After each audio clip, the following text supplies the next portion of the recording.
The lost गोल में आपका स्वागत है। अभिवादन स्वीकार कीजिए अमृत शर्मा का। मैं आज आपसे एक कहानी कहना चाहता हूँ जिसका शीर्षक है मैंने गांधी को क्यों मारा। जी हाँ, आप सही सोच रहे हैं, नाथूराम गोडसे के बारे में मैं कुछ बताना चाहता हूँ। मुकदमे में जज के सामने नाथूराम गोडसे का अंतिम बयान पूरा जरूर सुनिएगा।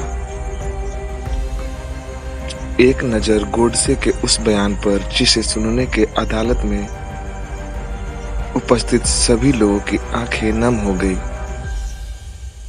और कई तो रोने भी लगे थे। एक न्यायाधीश महोदय ने तो अपनी टिप्पणी में यह लिखा था कि यदि उस समय अदालत में उपस्थित लोगों को जूरी बना दिया जाता और उनसे फैसला देने को कहा जाता तो निस्संदेह वे प्रचंड बहुमत से नाथूराम गोडसे के निर्दोष होने का निर्णय देते। गोडसे जी का पूरा बयान सुनिए। एक धार्मिक ब्राह्मण परिवार में जन्म लेने के कारण मैं हिंदू धर्म, हिंदू इतिहास और हिंदू संस्कृति की पूजा करता हूँ। इसलिए मैं संपूर्ण हिंदुत्व पर गर्व करता हूँ। जब मैं बड़ा हुआ तो मैंने मुक्त विचार करने की प्रवृत्ति का विकास किया, जो किसी भी राजनैतिक या धार्मिकवाद की असत्य मूलक भक्ति की बातों से मुक्त हो। यही कारण है कि मैंने अस्पृश्यता और जन्म पर आधारित जातिवाद को मिटाने के लिए सक्रिय कार्य किया। मैंने राष्ट्रीय स्वयंसेवक संघ के जातिवाद विरोधी आंदोलन में खुले रूप में शामिल हुआ और यह मानता हूं कि सभी हिंदुओं के धार्मिक और सामाजिक अधिकार समान हैं। सभी को उनकी योग्यता के अनुसार छोटा या बड़ा माना जाना चाहिए, ना कि किसी विशेष जाति या व्यवसाय में जन्म लेने के कारण। मैं जातिवाद विरोधी सहभोजों के आयोजन में सक्रिय भाग लिया करता था, जिसमें हजारों हिंदू ब्राह्मण, क्षत्रिय, वैश्य, चमार और भंगी भाग लेते थे। हमने जाति के बंधनों को तोड़ा और एक दूसरे के साथ भोजन किया। मैंने रावण, चाणक्य, दादा भाई नौरोजी, विवेकानंद, गोपाल कृष्ण गोखले और तिलक के भाषणों को और लेखों को पढ़ा है। साथ ही मैंने भारत और कुछ अन्य प्रमुख देशों जैसे इंग्लैंड, फ्रांस, अमेरिका और रूस के प्राचीन और आधुनिक इतिहास को भी पढ़ा है। इनके अतिरिक्त मैंने समाजवाद और मार्क्सवाद के सिद्धांतों का भी अध्ययन किया है। लेकिन इन सब से ऊपर मैंने वीर सावरकर और गांधी जी के लेखों और भाषणों का भी गहराई से अध्ययन किया है, क्योंकि मेरे विचार से किसी भी अन्य अकेली विचारधारा की तुलना में इन दो विचारधाराओं ने पिछले लगभग 30 वर्षों में भारतीय जनता के विचारों को मोड़ देने और सक्रिय करने में सबसे अहम भूमिका निभाई है। इस समस्त अध्ययन और चिंतन से मेरा यह विश्वास बन गया है कि एक देशभक्त और एक विश्व नागरिक के नाते हिंदुत्व और हिंदुओं की सेवा करना मेरा कर्तव्य है। स्वतंत्रता प्राप्त करने और लगभग 30 करोड़ हिंदुओं के न्यायपूर्ण हितों की रक्षा करने में समस्त भारत, जो समस्त मानव जाति का 5वां भाग है, को स्वतः ही आजादी प्राप्त होगी और उसका कल्याण होगा। इस निश्चय के साथ ही मैंने अपना संपूर्ण जीवन हिंदू संगठन की विचारधारा और कार्यक्रम में लगा देने का निर्णय किया, क्योंकि मेरा विश्वास है कि केवल इसी विधि से मेरी मातृभूमि हिंदुस्तान की राष्ट्रीय स्वतंत्रता को प्राप्त किया और सुरक्षित रखा जा सकेगा, एवं इसके साथ ही वह मानवता की सच्ची सेवा भी कर सकेगी। सन 1920 से अर्थात लोकमान्य तिलक के देहांत के पश्चात कांग्रेस में गांधी जी का प्रभाव पहले बढ़ा और फिर सर्वोच्च हो गया। जन जागरण के लिए उनकी गतिविधियां अपने आप में बेजोड़ थी और फिर सत्य तथा अहिंसा के नारों से वे अधिक मुखर हुई, जिनको उन्होंने देश के समक्ष आडंबर के साथ रखा था। कोई भी बुद्धिमान या ज्ञानी व्यक्ति इन नारों पर आपत्ति नहीं उठा सकता था। वास्तव में इनके कुछ भी नया अथवा मौलिक नहीं है। वे प्रत्येक संवैधानिक जन आंदोलन में शामिल होते थे, लेकिन यह केवल दिवा स्वप्न ही है। यदि आप यह सोचते हैं कि मानवता का एक बड़ा भाग इन उच्च सिद्धांतों का अपने सामान्य दैनिक जीवन में अवलंबन लेने या व्यवहार में लाने में समर्थ है, या कभी हो सकता है।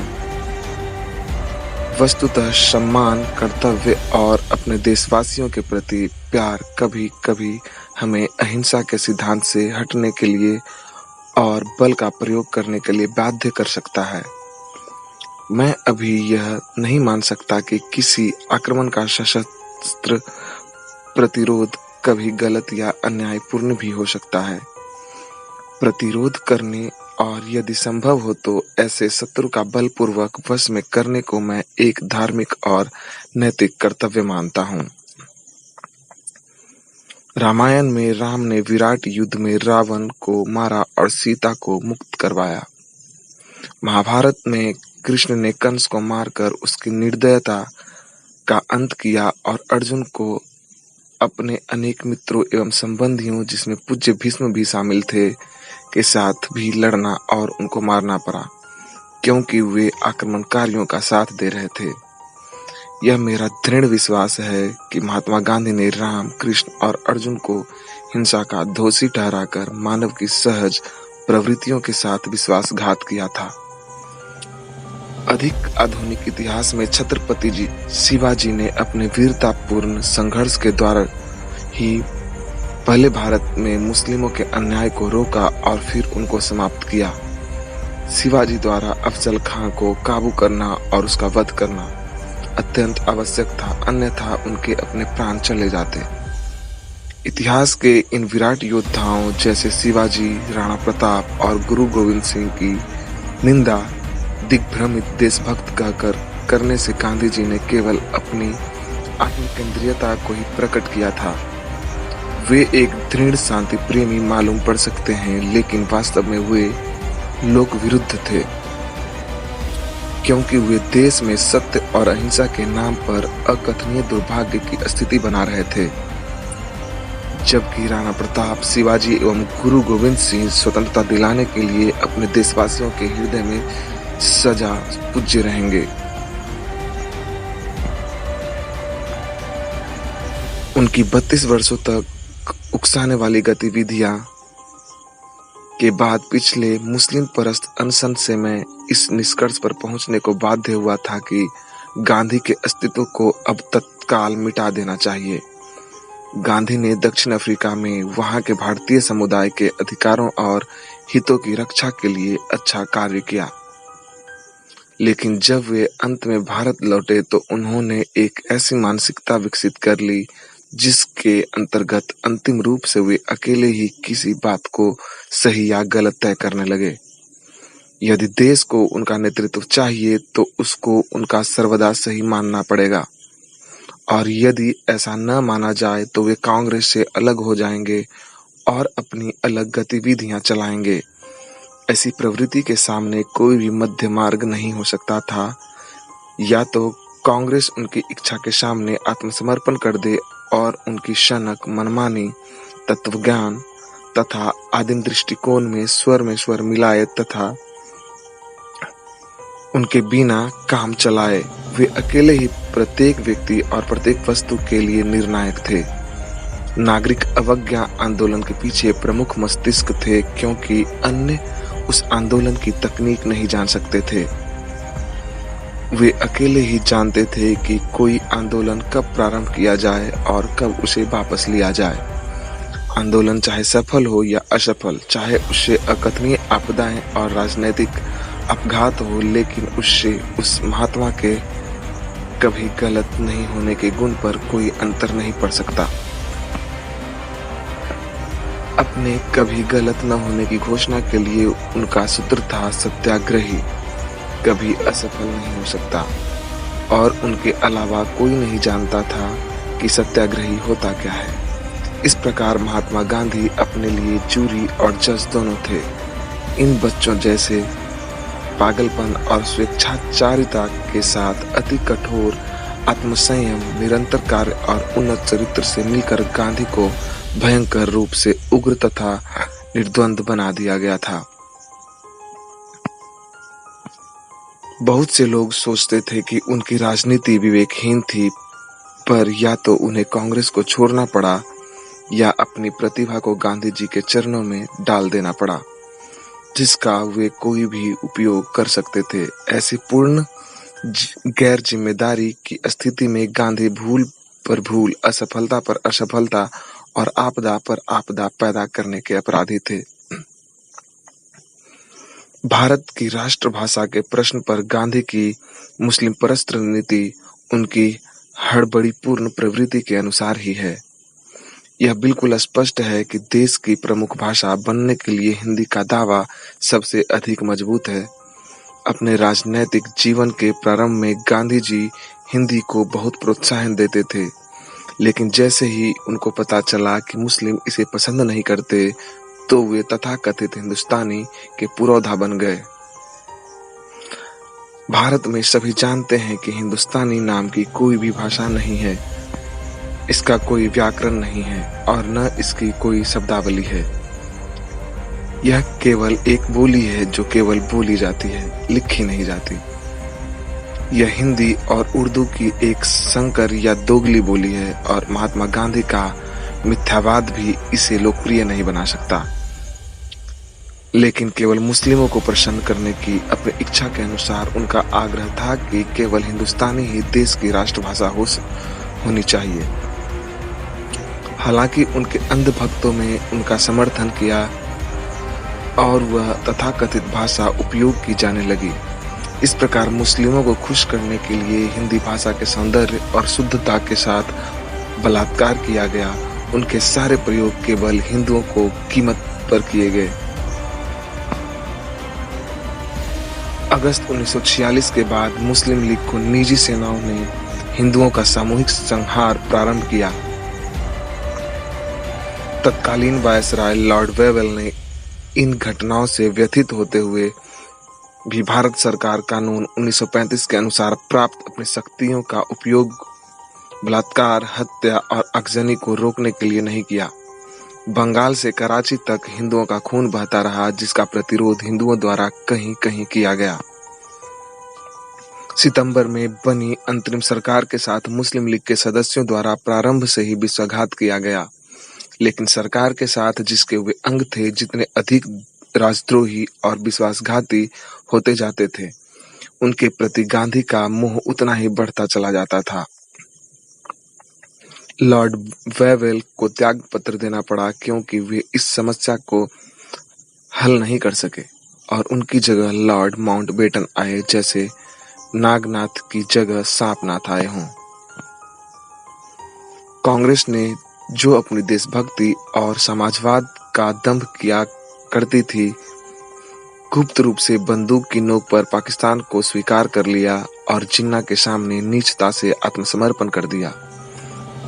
भारत के टुकड़े कर दिए गए और 15 अगस्त 1947 के बाद देश का 1/3 भाग हमारे लिए विदेशी भूमि हो गई।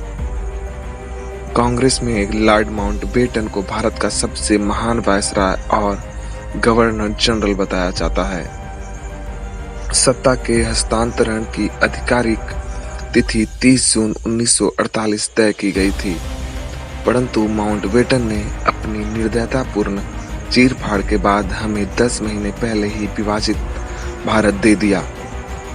गांधी को अपने 30 वर्षों की निर्विवाद तानाशाही के बाद यही प्राप्त हुआ, और यही है जिसे कांग्रेस स्वतंत्रता और सत्ता का शांतिपूर्ण हस्तांतरण कहती है। हिंदू मुस्लिम एकता का बुलबुला अंततः फूट गया और नेहरू तथा उनकी भीड़ की स्वीकृति के साथ ही एक धर्माधारित राज्य बन गया। इसी को वे बलिदानों द्वारा जीती गई स्वतंत्रता कहते हैं। किसका बलिदान जब कांग्रेस के शीर्ष नेताओं ने गांधी की सहमति से इस देश को काट डाला, जिसे हम पूजा की वस्तु मानते हैं।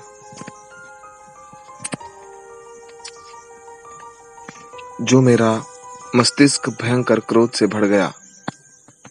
गांधी ने अपने आमरण अनशन को तोड़ने के लिए जो शर्तें रखी थी, उनमें एक दिल्ली में हिंदू शरणार्थियों द्वारा घेरी गई मस्जिदों को खाली करने से संबंधित थी। परंतु जब पाकिस्तान में हिंदुओं पर हिंसक आक्रमण किए गए, तब उन्होंने उसके विरोध में एक शब्द भी नहीं बोला और पाकिस्तान सरकार अथवा संबंधित मुसलमानों को इसे रोकने के लिए कुछ नहीं किया। गांधी इतने चतुर थे कि वे जानते थे कि यदि उन्होंने अपना आमरण अनशन तोड़ने के लिए पाकिस्तान मुसलमानों पर कोई शर्त रखी, तो उनको शायद ही कोई मुसलमान ऐसा मिलेगा जो उनकी जिंदगी की जरा भी चिंता करेगा, भले ही आमरण अनशन पर उनके प्राण चले जाएं। इसी कारण उन्होंने अनशन तोड़ने के लिए जानबूझकर मुस्लिमों पर कोई शर्त नहीं लगाई। वे अपने अनुभव से अच्छी तरह जानते थे कि जिन्ना उसके अनशन से बिल्कुल भी विचलित या प्रभावित नहीं थे और मुस्लिम लीग गांधी की आत्मा की आवाज का कोई मूल्य नहीं समझती। गांधी को राष्ट्रपिता कहा जाता रहा है। यदि ऐसा है तो वे अपने पिता जैसे कर्तव्य को निभाने में पूर्णतः असफल रहे हैं, क्योंकि उन्होंने उसके विभाजन की स्वीकृति देकर उसके साथ विश्वासघात किया है। मैं साहसपूर्वक कहता हूं कि गांधी अपने कर्तव्य में असफल हो गए। उन्होंने स्वयं को पाकिस्तान का पिता होना सिद्ध किया। उनकी अंदर की आवाज, उनकी आत्मिक शक्ति, उनका अहिंसा का सिद्धांत, जिनसे वे बने थे, सभी जिन्ना की लौह इच्छा के लिए सामने चरमरा गई और वे शक्तिहीन सिद्ध हुए। संक्षेप में मैंने स्वयं विचार किया और समझ गया कि यदि मैं गांधी को मार दूंगा तो मैं पूरी तरह नष्ट हो जाऊंगा। लोगों से मुझे केवल घृणा ही मिलेगी और मैं अपना सारा सम्मान खो दूंगा, जो कि मेरे लिए जीवन से भी अधिक मूल्यवान है। लेकिन इसके साथ ही मैंने यह भी अनुभव किया कि गांधी जी के बिना भारत की राजनीति अधिक व्यावहारिक तथा प्रतिरोधक्षम होगी तथा सशस्त्र सेनाएं भी अधिक बलशाली होगी। निस्संदेह मेरा अपना भविष्य पूरी तरह खंडहर हो जाएगा, लेकिन राष्ट्र पाकिस्तान के आक्रमणों से बच जाएगा। लोग भले ही मुझे मूर्ख या पागल कहेंगे, लेकिन राष्ट्र उसे रास्ते पर बढ़ने के लिए स्वतंत्र हो जाएगा, जिसको मैं सुदृढ़ राष्ट्र निर्माण के लिए आवश्यक समझता हूँ। इस प्रश्न पर पूरी तरह विचार करने के बाद मैंने इस संबंध में अंतिम निर्णय कर लिया, लेकिन मैंने इस बारे में किसी से भी कोई बात नहीं की। मैंने अपने दोनों हाथों में साहस भरा और 30 जनवरी 1948 को बिरला हाउस के प्रार्थना स्थल पर गांधी जी के ऊपर गोलियां दाग दी। मैं कहता हूं कि मेरी गोलियां एक ऐसे व्यक्ति पर चलाई गई थी जिसकी नीतियों और कार्यों से करोड़ों हिंदुओं को केवल बर्बादी का विनाश ही मिला। ऐसी कोई कानूनी प्रक्रिया नहीं थी जिसके अंतर्गत उस अपराधी को सजा दिलाई जा सकती थी, और इसलिए मैंने वे घातक गोलियां चलाई। मुझे व्यक्तिगत रूप से किसी भी व्यक्ति से कोई शिकायत नहीं है, लेकिन मैं कहता हूं कि मेरे मन में इस वर्तमान सरकार के प्रति कोई सम्मान नहीं है, जिसकी नीतियां अन्याय की हद तक मुसलमानों के प्रति अनुकूल है। लेकिन इसके साथ ही मैं यह भी स्पष्ट अनुभव करता हूं कि ये नीतियां पूरी तरह गांधी जी की उपस्थिति के कारण बनी थी। मैं बहुत खेद के साथ कहना चाहता हूं कि प्रधानमंत्री नेहरू भूल जाते हैं कि उनके उपदेश और कार्य कई बार एक दूसरे के प्रतिकूल होते हैं। जब इधर उधर वे कहते हैं कि भारत एक पंथ निरपेक्ष राज्य है, क्योंकि यह ध्यान रखना आवश्यक है कि पाकिस्तान के पंथ धारित देश की स्थापना में नेहरू ने प्रमुख भूमिका निभाई थी और उनका कार्य गांधी जी द्वारा लगातार मुस्लिमों का तुष्टीकरण करने की नीति द्वारा सरल बन गया था। मैंने जो भी किया है उसकी पूरी जिम्मेदारी लेते हुए मैं अब अदालत के सामने खड़ा हूं और निश्चय ही न्यायाधीश ऐसा आदेश पारित करेंगे जो मेरे कार्य के लिए उचित होगा। लेकिन मैं यह अवश्य कहना चाहता हूँ कि मैं अपने ऊपर कोई दया नहीं चाहता, और न मैं यह चाहता हूँ कि कोई अन्य मेरे लिए किसी से कोई दया याचना करे। अपने कार्य के नैतिक पक्ष पर मेरा विश्वास सभी ओर से की गई और मेरी आलोचनाओं से किंचित भी विचलित नहीं हुआ है। मुझे कोई संदेह नहीं है कि इतिहास के ईमानदार लेखक मेरे कार्य का वजन तौल कर भविष्य में किसी दिन इसका सही मूल्यांकन करेंगे। जय हिंद।